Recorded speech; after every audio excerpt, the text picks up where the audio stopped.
Welcome to Interviewing the Legends with special guest Adrian Jones of PROG grunge rock group 9 Stones Close.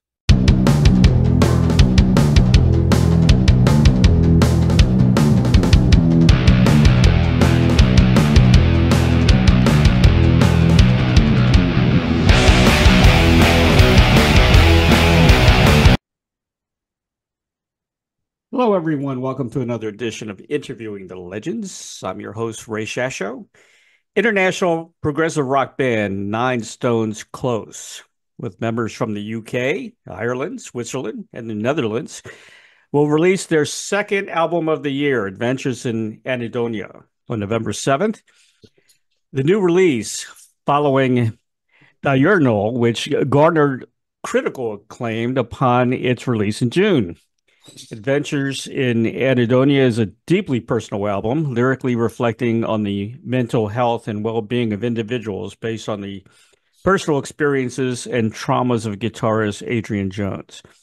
Adrian shares, it really reflects what's been happening to me over the past years, the effect it's had on me, and how I have tried to deal with some of it.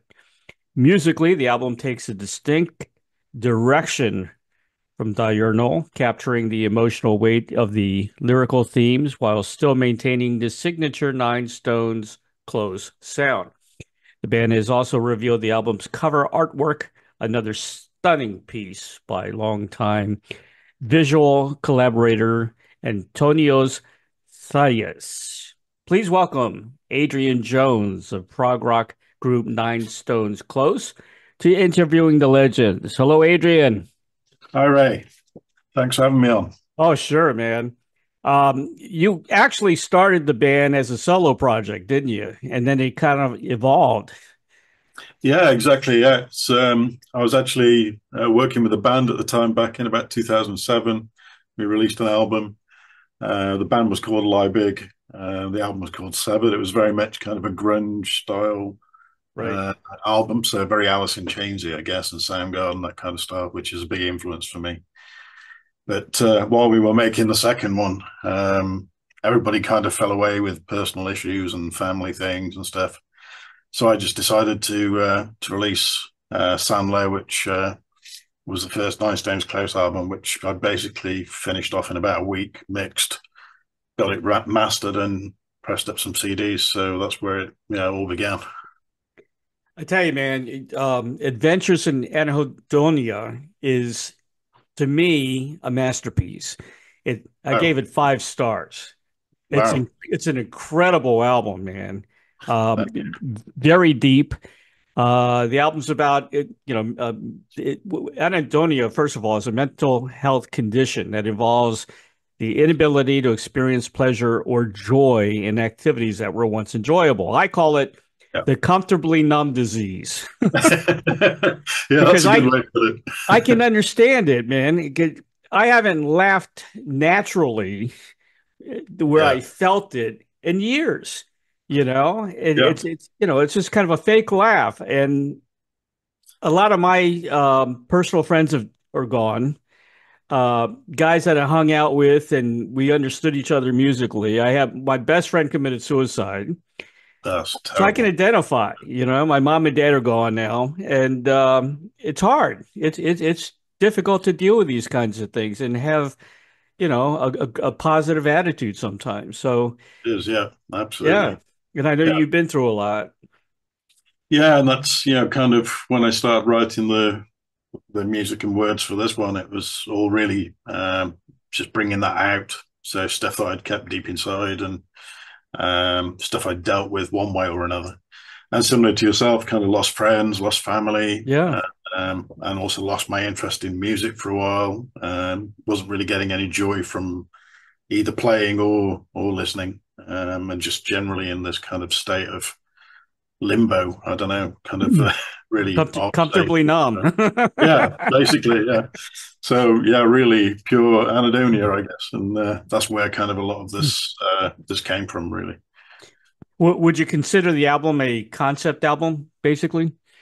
I would say it's got the theme running through it. I'm not sure it's really a concept album. Mm-hmm.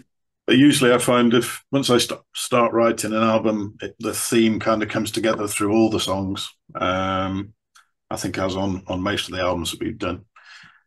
So yeah, definitely I guess you could say it's kind of a concept album, but definitely themed. Well, I think you've created a new genre with this album, okay? Progressive grunge rock. That's great to hear because yeah, that's two of my favorite genres. I grew up with grunge and I'm a huge grunge fan. So You know, it's so funny you mentioned Alice in Chains because I distinctly hear Elaine Staley influence in that with the vocals on a lot of these okay. tracks. And I do hear Alice in Chains, and I do hear some Soundgarden and some Chris Cornell, you know, Cool. in some of these tracks. That's really cool. It's a really is a great album, man. And I'm going to talk about some of these tracks. Beach Walker. Starts it out kind of a darker, spacey grunge feel, very 90s sounding. Kind of Nirvana, Alice in Chains, with, of course, the prog rock thrown into it. Um, you wrote all these songs? I co-wrote most of them with Brendan, who plays the keyboards. Right. So we generally tend to bounce ideas backwards and forwards between each other, and usually we take the song somewhere else. So if he sends me something, I usually trash it and make it into something else, and vice versa. So it's always an interesting journey musically working together. And a couple I wrote on my own, couple with my friend Michelle, who was in Jet Black Sea with me, the side project that I did a few years ago with him. And so yeah, there's been a bit of collaboration there as well. But yeah, it's the usual way of working for me. So basically, you guys were in other countries, and then that's what's been happening today, you know, by sending MP3s or MP4s and, you know, all over the place. And yeah, we normally one of us will demo something, send it to the other, and then the other guy will work on it, and then we'll talk about it, make some changes. And sometimes we even do stuff live over Zoom sessions. So cool. So I'll start with an idea, or Brendan will start with an idea and send it to me. I'll just record some stuff, send it straight back, and we just bouncing files back and forwards, and that's good fun as well. Good way to collaborate. So, how long did it take you to make this album? I think in total, it was kind of written alongside Diurnal as well. Right. So both of them took about 18 months in total, from start to finish, I guess. Oh wow. Yeah, I critiqued Diurnal too, which is another great album. But I see what you mean, how different they are. Yeah, I think it's got a distinct feel to it, this album, compared to Diurnal. Diurnal was a little bit more, I don't know, uplifting in places, and had a different kind of style, I think, than this album. Yep. This one tends to be a little bit more grungier and a little bit darker. Yeah. But it's a cool darker, you know. There's a good dark. Yeah. It's a good dark. Yeah, you know, Soundgarden was kind of dark, you know, like, you know, Fell on Black Days, and you know, I love that kind of feel, you know. Exactly, yeah. Yeah. And of course, Anhedonia, the next track. I've really heard some Lane Staley there with your vocal. You had a great vocalist too, by the way. Oh, he's fantastic. Yeah, he's good. He's really good. And we've really kind of gelled working together on the last two albums. So he sang on Leaves, was the first one he sang on with us.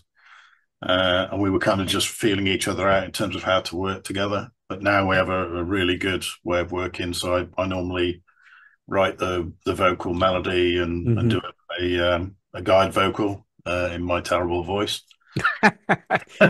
Sounds good to me.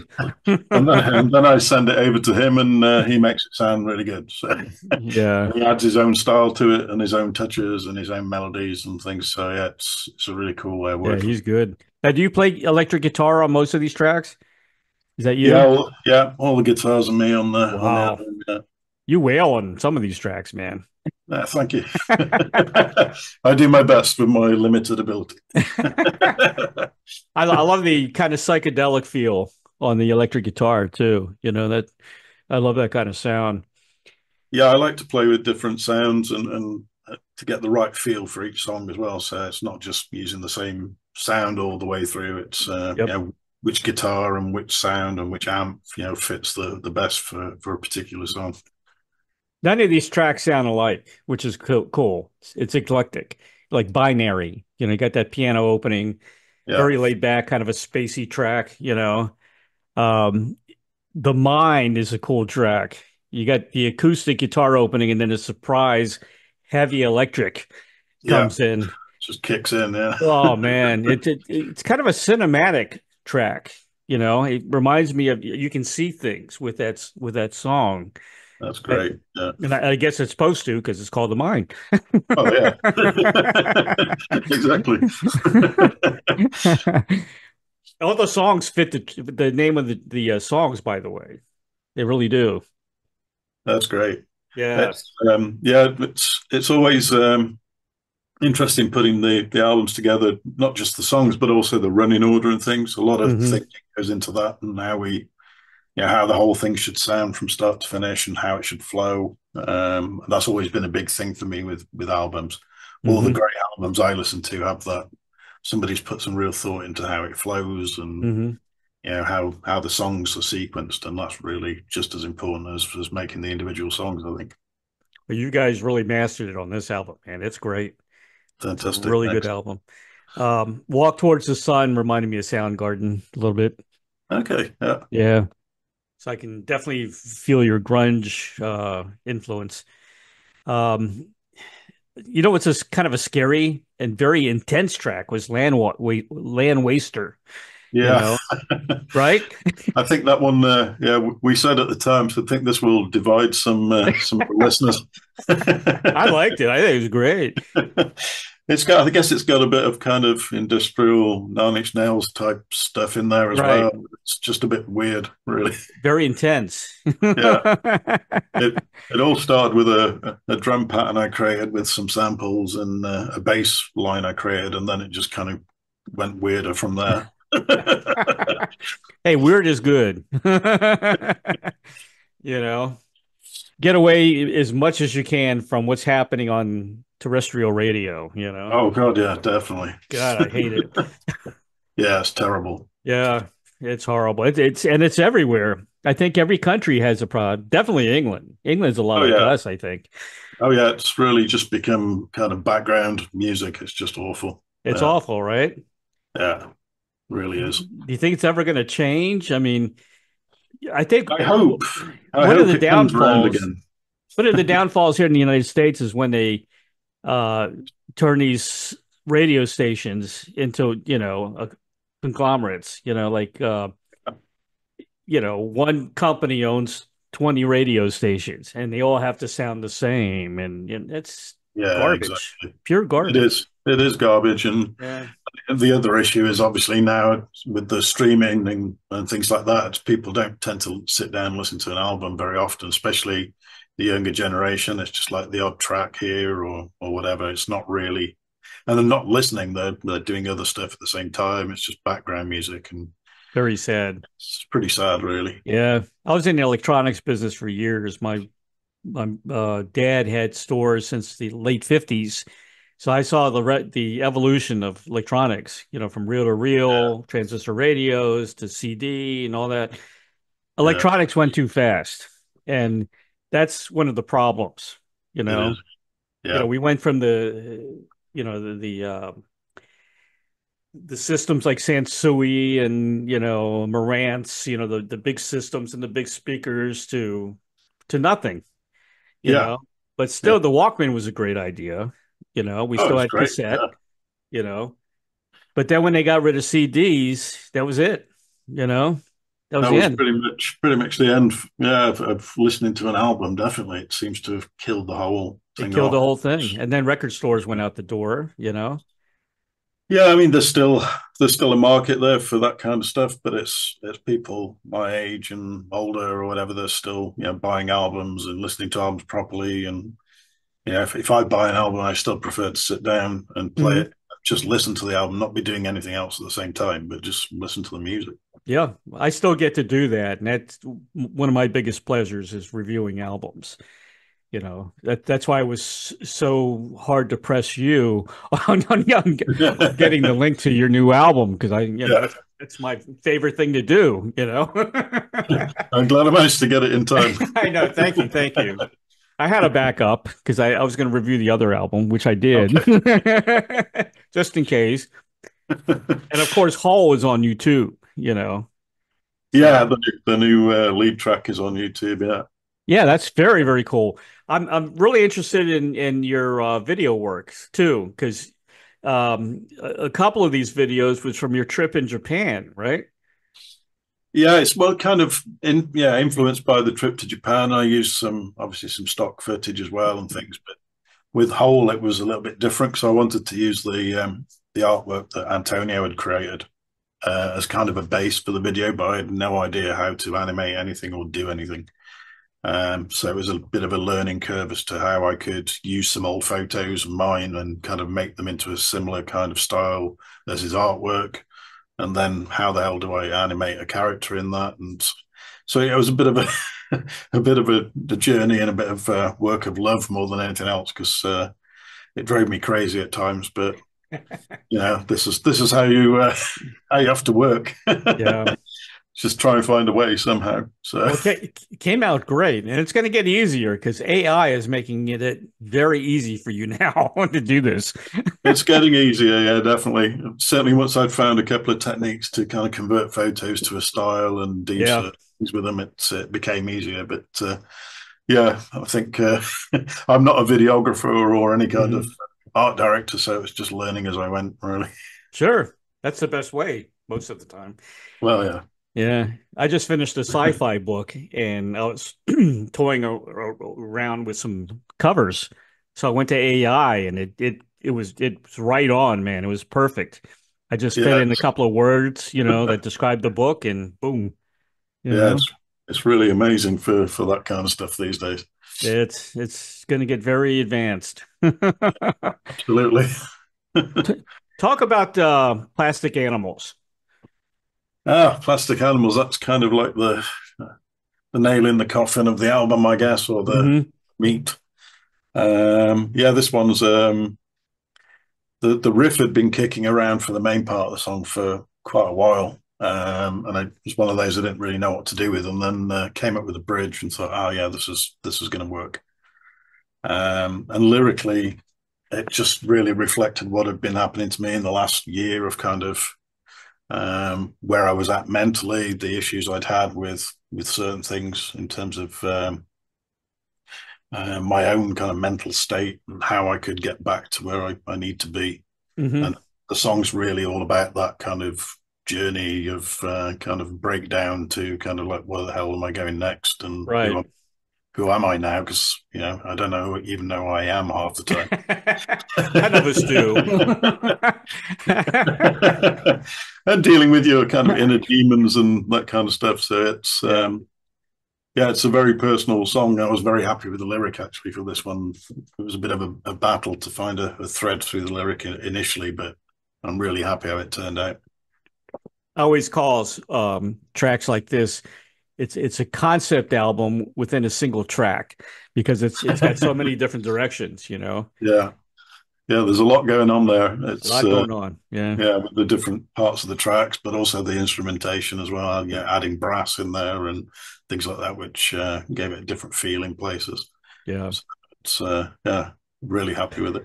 So are you in a good place now mentally? I'm in a better place. Good. I guess you could call it good, but certainly a lot better than it was when we started writing the album. So it's also helped me a lot personally to just work on music Right. in the last year and kind of helped me to focus a little bit on what I should be doing and how to get well. So yeah, it's been quite cathartic as anything making the album. So really pleased how it turned out as well. Oh, it came out great. And my thing is I write, and this is my fourth book. So and then I do the interviews. I've done over 600 interviews. That's what keeps me sane. That's Music fantastic. keeps me sane. You know, We all have to have something to keep us safe, we have to, you know.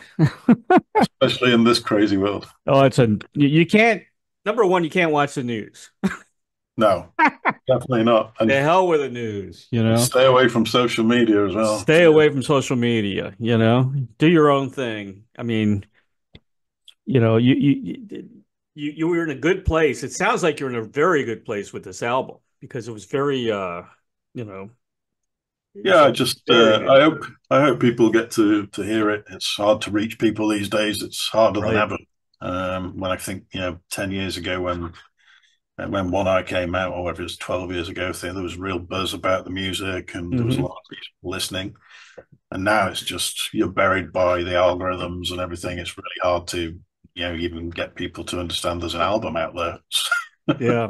Yeah, I know. So What about touring? Are you gonna promote the album uh, and on tour or we would love to, and we've been talking about it on and off for years. And a couple of times we've got very close, and then unfortunate circumstances caused us to backtrack again. Mhm.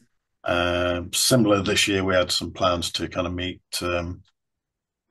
in November to do some rehearsing and things, but unfortunately, because of some situations with personal events in people's lives, Right. we've had to put it back again.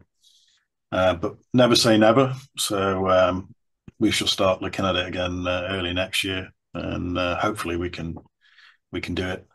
In the meantime, we'll continue to start writing for the next one. Oh, good.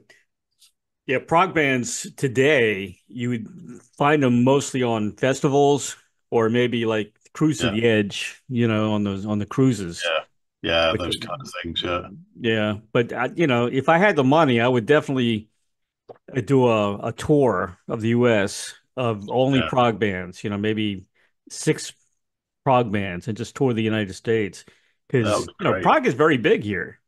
You know that we have certain followers that only love prog music and That's really interesting because I mean, in Europe, it's also there is a good prog scene, but in certain countries, it's really big, and in yep, others less. But it's pretty underground in a lot of places, I think. yeah. But Europe is good. Germany's good. Yeah, Germany, The Netherlands, Netherlands, UK. yeah. Yeah, it's pretty good. And certainly when I was living in the Netherlands, there was a really good scene there. So lots of small venues putting bands on. It was pretty exciting.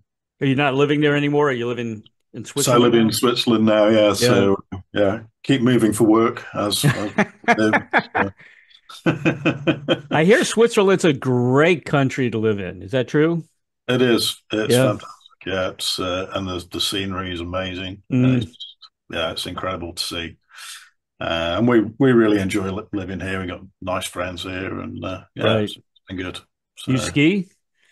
I don't. I have a lot of old injuries with my legs from a car accident, so skiing's not an option. But You- but we like to go up the mountains and do some walking, and there's lots of nice places to hike around in the countryside here as well. So it's just fantastic. I want to mention where you got your name from. Nine Stones Close is also known as the Grey Ladies. It's a stone Yes, circle, right, in that's Hart right. Hill Moor in Yep, Derbyshire in and Derbyshire. Yeah, Midlands. it's not far from where I grew up. So it's when we were young, we used to travel all around that area on our bikes. We used to cycle everywhere. Oh, really? So Huh. so that's where it came from, really. Very cool. Yeah. Kind of reminds me like Stonehenge or, you know. Yeah, so it's a very small Stonehenge, Yeah, a small Stonehenge. really small. um, Diurnal you came out the same year, which this was unusual, right? Putting two albums out in the same year. I guess that's because you had that hiatus for a while and you wanted to make up for lost time, basically. Yeah, it was definitely partly that. Some of it was a lot of material had got written not long after Leaves and then shelved for one reason or another, with me moving Hmm. country for work and things going on in people's lives. And then the whole band got shelved for a while. Then, of course, we had lockdown and COVID and all the rest of the I nonsense. know. It And ruined everybody. yeah, and that kind of at the end of that, I started talking to Brendan again about doing some music, as we've started another project which is all purely instrumental called Deforestation. A lot of which we did during lockdown, which is currently being mixed. And we started talking about, maybe we should, start a new Nice James Place album, and that's kind of where it kicked off. The writing just went berserk, really. We had so many ideas that there was far too much for one album, and it also became clear there was a separation in style between the different pieces we were writing. Which is where the two albums came about in the end. So it was kind of like, this definitely has one album feel to it, and this material is a completely separate thing. So, right. So it was all pretty much recorded simultaneously, but with two, very different albums in mind. So. Oh, yeah. Diurnal reflects on the arc of a day and some of the internal dilemmas we all deal with from time to time. The album takes you from the uplifting dawn of a new day full of hope and beauty through the high and lows of events, thoughts as the day's events unfold, and finally to the moments of reflection as the sun sets at the end of the day. Kind of sounds like a Moody Blues album. Yeah, it kind of does, yeah. Yeah, it's kind of a journey from, like say, from start of the day to the end. That was the theme of the album. And as soon as we had Birds, Insects, and Kites from a long time ago that Brendan had written, and I played the guitars on quite a long time ago, and we always thought it would be a great start to an album. And then I had Dusk, which was something I'd written with Christian Brown. A few years ago, which I always thought would be a fantastic closing piece for an album. And that's kind of where the theme came about, and then we filled in the gaps, if you like. So it came together really quickly, the album. Well, you've been guilty of this, and I hear this influence on this album, David Gilmour. Yeah. Well, I don't mind people saying it's an influence, because if I can sound a thousandth as good as he does, then that's fine. So there's more bands out there now sounding more and more like Pink Floyd, because Pink Floyd's they're no more. David Gilmour's out there, but he's got a different style now. He really does. He does. He's got his daughter, which is a great song. I love it. Yeah, but we need that Pink Floyd-ish music back again. And there's a band from Germany, a good friend of mine now, RPWL. I don't know if you've heard of it. Yeah. Very Pink Floyd. Yeah, they're very, very cool. And he's a nice guy as well. But I love it. The more the merrier, Yeah. He's always been a huge influence guitar-wise from being a kid. So it's not surprising some of it's rubbed off. Oh, yeah. And you can hear it with Birds, Insects, and Kites. You can hear it in Ghosted, Yeah, definitely, yeah. You got a couple of videos out there from that album, from Ghosted, and also Angel of Flies. Yes, Angel Flies. That was another learning curve video. You did a good job, though. You'll be getting better and better at it as you go along. I can tell. But it fits the song, and that's you've accomplished that. Angel of Flies. Here's another genre. This is a Lane Staley psychedelic meets Zeppelin song. I like it. I'd listen to that. So yeah, oh yeah. Lane Staley in Zeppelin. Okay. Yeah, I like that. That's pretty good. Yeah. Angel of Flies is a good song. Excellent. It's definitely one of my personal favorites. I really like it. So I like the rhythm and the offbeat kind of feel to it. So it's it's a personal favorite of mine. So yeah, me too. Me too. And then you got the long one, Frustration Sedation, which is almost 12 minutes long. Great intro. You got your incredible electric guitars. It's a rocker, Yeah. It's a bit of a beast. Yeah, that is a beast. You need a beast once in a while. You do, yeah. Yeah, and then you end it with Dusk. Dusk is cool, kind of a jazzy, spacey intro, awesome vocals, you know. Yeah, great vocal on that from Yeah, yeah, yeah. I'll give both albums a 5, you know. Fantastic. They're great, man. I'm going to promote the hell out of them. Thank you. That's great to hear. Yeah, I think on Dusk you can hear kind of the talk influence as well because they were a huge influence for me. Hmm. That kind of spacey, kind of empty feel with lots of things moving around in the music, which I really like.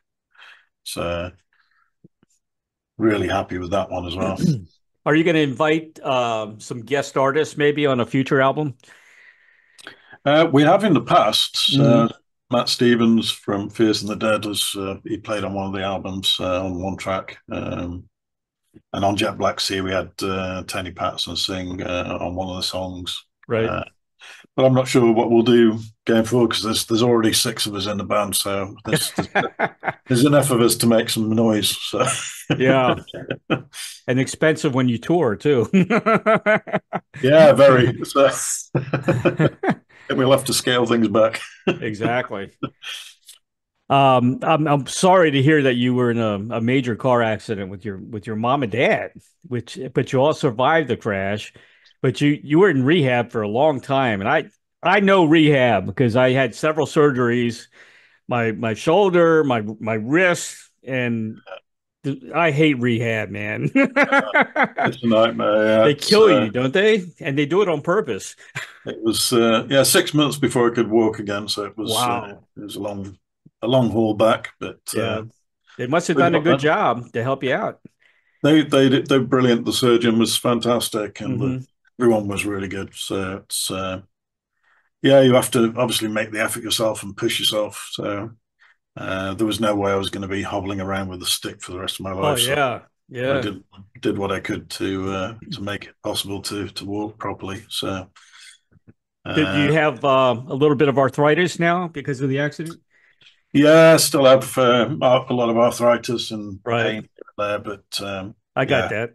at least I can still get around. That's the main thing. Oh yeah, definitely. We still like to go for long walks at the weekends Good, and good. Yeah, keep they the did a body wonderful moving. job. Yeah. Yeah. I think God was looking after you, man. For sure. Yeah. He says you got a lot more music to do, and you're not done with you yet. You know? Not yet. No, there's still plenty of ideas in there, and Brenda's still writing stuff as well. So Good. there's plenty more to come out. Awesome. I just want to mention some more great songs by Nine Stones Close. Leaves, of course, another favorite. Um, Frozen Moment. That's another good album. Is One Eye on the Sunrise. Another favorite album. You get a lot of good songs from that. Yeah, Uh, that did pretty well at the time, and we came very close to touring for that album, and it kind of really, all fell apart at the last minute. uh, Unfortunately. Yeah, we you had got to put it festivals. together, man. No more falling apart. That's over. That's I know. passe. Yeah, it was a bit of a nightmare around that time with one thing and another, so it Yeah, just fell to pieces, unfortunately. But falling to pieces. Definitely. That's yeah, another one from also Traces. now you're going wait. Yeah, Their whole story is in lyrics and song titles. pretty much. Yeah, Oh man. A Secret, One Eye on the Sunrise, again, another great song. Faceless Angel, which came from One Eye on the Sunrise. Some more Gilmore guitars on that. yeah. Of course, Traces from the Traces album and Thicker Than Water from Traces. All great music. Thank Incredible you. music. Thanks. Yeah, it's hard to believe it's been going so long now. Actually, so that's back in Yeah. 2008. This all started. So You guys are definitely a seasoned band, you know. I mean, you sound like you've been around for a long time. that's because we're old. We're not young anymore. So Well, not compared to rock and roll standards. well, not these days. No, we're not. No, when you look at Mick Jagger and, you know, all those guys. Yeah. Just compare yourself to Keith Richards, and you're still a baby. Exactly. Yeah. I got one comment from your fans. Okay, you need to put out more lyrics to your music. Everyone's requesting lyrics to your music. I should get them up on the website then, definitely. Yep. I'll put them I up on the official site. and myself, I was looking for lyrics to the new album as well. I know it's Okay. new, Yeah. but that would be great if you get that together. That'd be awesome. Yeah, I should do that because obviously you get them in the CD booklets, but it's if you only have downloads and stuff, then it's you don't have the access to them. So yeah, I should get them up on the website. That's good. Yeah, that'd be great. I'll do. Your musical influences. I think you started when you saw The Song Remains the Same and Jimmy Page. Is that where it Yeah, all started for you? that's where my love of guitar came from. Really, I loved music anyway. I grew up with music. My dad worked for various record labels, as I Oh, said. cool. Really? So we always had music in the Awesome. house from the labels, and I used to play everything that came in, no matter what it was. So I Yep. just all kinds of music. And then I went with some friends to see The Song Remains the Same one evening at the cinema on a rerun, and I was just transfixed and said, "Yep, I need a guitar." Got home and asked my dad for a guitar for my birthday, and Right. somehow they scraped enough money together to get me one. It was a classical guitar, which was not quite the Les Paul I was hoping for, but but at least it started my journey, and it was somewhere to start. So that's where I came from. So I didn't even pick up a guitar till I was 16. Yeah. Yeah. Yeah. Then it I was took just a matter I took of lessons when I was young with acoustic, but my first electric guitar, I think I was 14, and it was a Fender Tele that I kept for years and nice. years and years. Yeah, can't beat a good telly. Yeah. Oh yeah. Love them. I paid back then about a few $100s for it, and I sold it for almost $4,000. Wow, nice. It had a lot of autographs on it too. I had, Cool. Alvin Lee, Johnny Winter, all the greats were on there. Fantastic. Yeah. Well worth 4,000. Oh yeah, for sure. What kind of guitars do you have back there now? I can see. My main guitar is actually Ibanez, so I've a few Ibanez guitars. I just really like the necks on the Ibanez. They just kind of suit my style of crap playing. Right. And then I have a couple of Fenders. I have a Tele. Hmm. I've got a Martin 6 string. Got a Faith 12 string. A couple of other weird guitars. Got an 8 string. I've got a nice baritone from Hagstrom. Hmm. It's a lovely guitar. No Gibsons, no Gibsons back there. No Gibsons. I've tried a few over the years and still never bought one. Yep. But I'll probably end up with one eventually because I just love the sound. Yeah. But I've never found one where the neck felt 100% right for me. Yeah. I Uh, agree. I'm a Fender guy myself. yeah, the telly is just so good. I Yeah. love the telly. It's just great.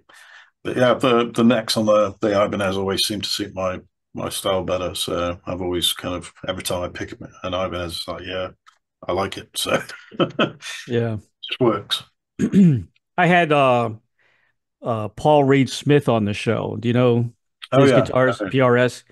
yeah, Yeah. yeah. I played a few really nice PRSs when I was in Tokyo once Hmm. in Shibuya. There's a really good guitar shop, and played a couple of really nice ones there. But at the time, I thought, no, I just can't justify that kind of money.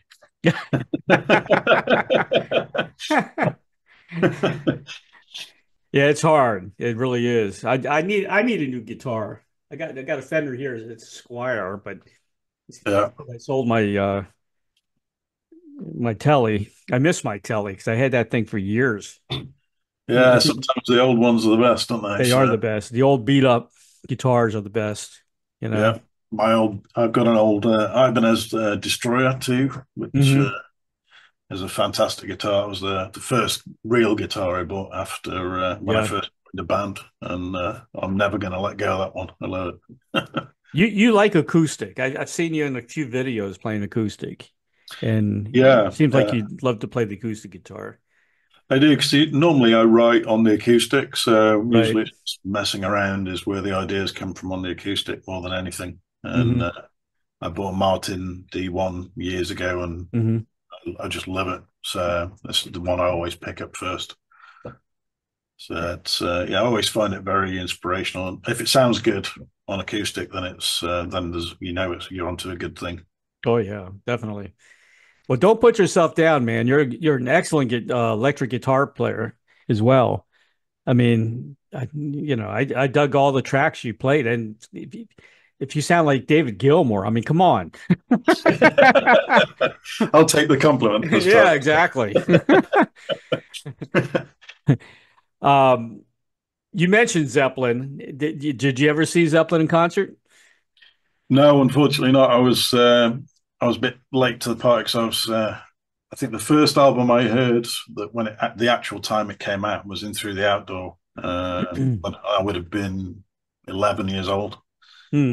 and I remember my dad bringing it back from work because he was working for the record label then, and my mum picking it up and ripping the brown cover off, and my dad going, "No, that's the cover."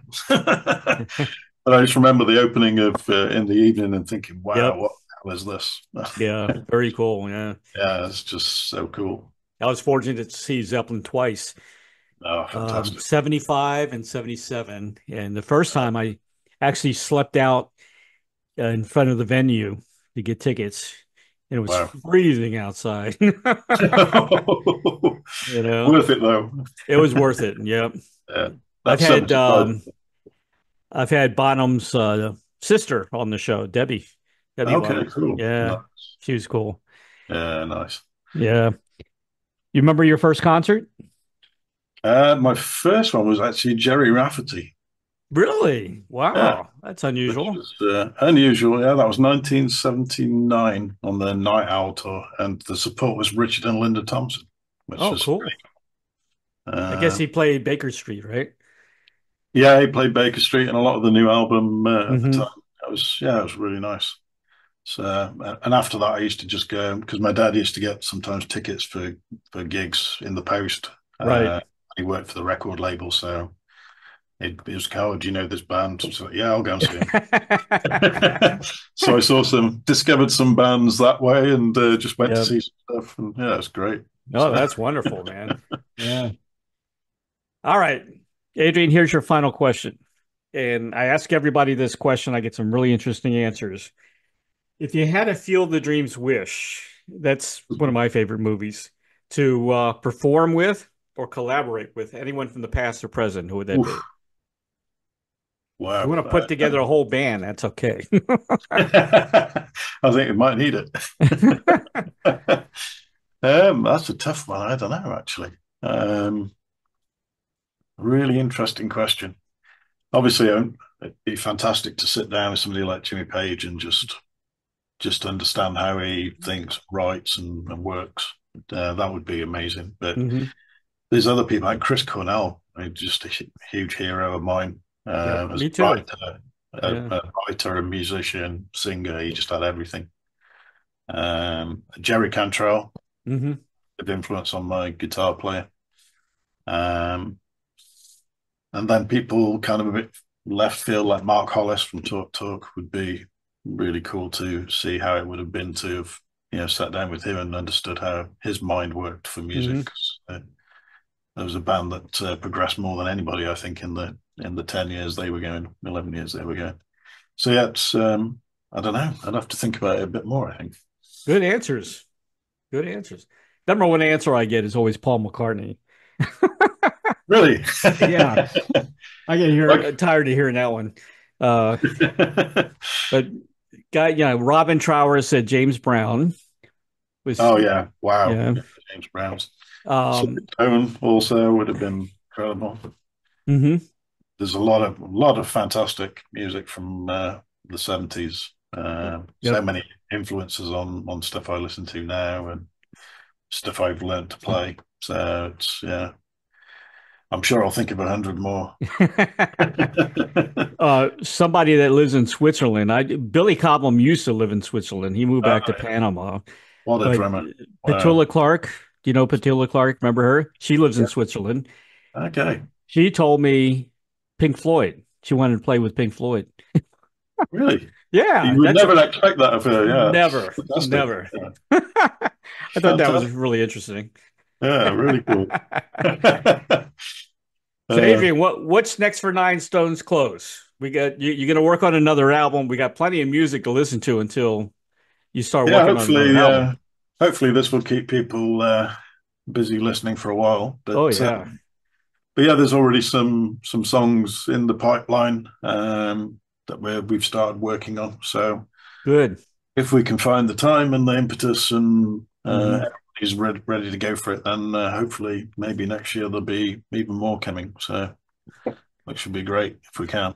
I hope you can tour or at least do the cruise. It would be good. You should sign up for the cruise. That'd be great. Yeah, that would be great. Yeah, yeah, it'd be brilliant to do some gigs, definitely. Even Yeah. if do a handful of really good ones, still be nice to do it.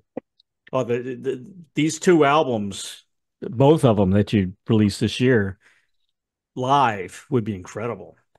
Oh, it'd be great fun to play them as well. Really Yeah, would. Yeah, exactly.